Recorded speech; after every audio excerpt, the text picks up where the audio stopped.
रोहित पवारांनी मुंबईत marine drive police स्टेशनमध्ये दिलेला तक्रार अर्ज सीआयडीकडे सादर. तक्रारीवरून एफआयआर दाखल कधी करणार याची उत्सुकता.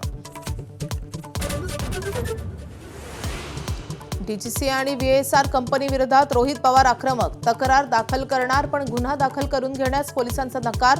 सूत्रांची माहिती, बारामती पोलीस ठाण्यातही वादावादी. रोहित पवारांना मुख्यमंत्री कार्यालयाचा फोन. अजित पवारांच्या स्मारकाबाबत फोनवरून चर्चा.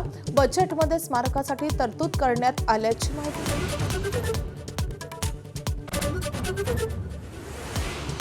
व्हीएसआर कंपनीचे विमान शिवसेनेचे नेते वापरणार नाहीत. शिवसेनेच्या नेते मंत्र्यांची सूचना. एकनाथ शिंदेंकडून मान्य. अजित पवारांच्या अपघातानंतर महत्त्वाचा निर्णय. राष्ट्रवादीच्या राष्ट्रीय अध्यक्षपदाची आज निवड होणार. उपमुख्यमंत्री सुनेत्रा पवारांचे राष्ट्रीय अध्यक्ष म्हणून अधिकृत घोषणा होणार. आज संध्याकाळी 5 वाजता पक्षाच्या राष्ट्रीय कार्यकारिणीची बैठक. प्रफुल्ल पटेल सुनेत्रा पवारांच्या नावाचा प्रस्ताव मांडणार.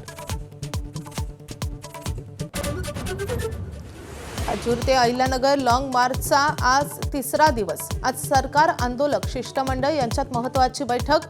बैठकीनंतर आंदोलनाची पुढची दिशा ठरणार.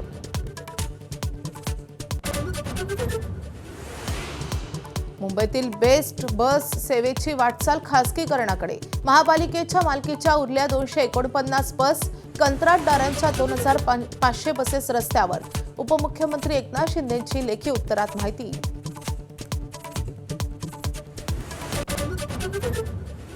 दक्षिण मुंबईतील पूर्व पश्चिम प्रवास होणार अधिक सुलभ.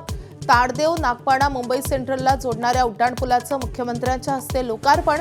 बेलासिस पुलाला पुण्यश्लोक अहिल्यादेवी होळकरांचं नाव.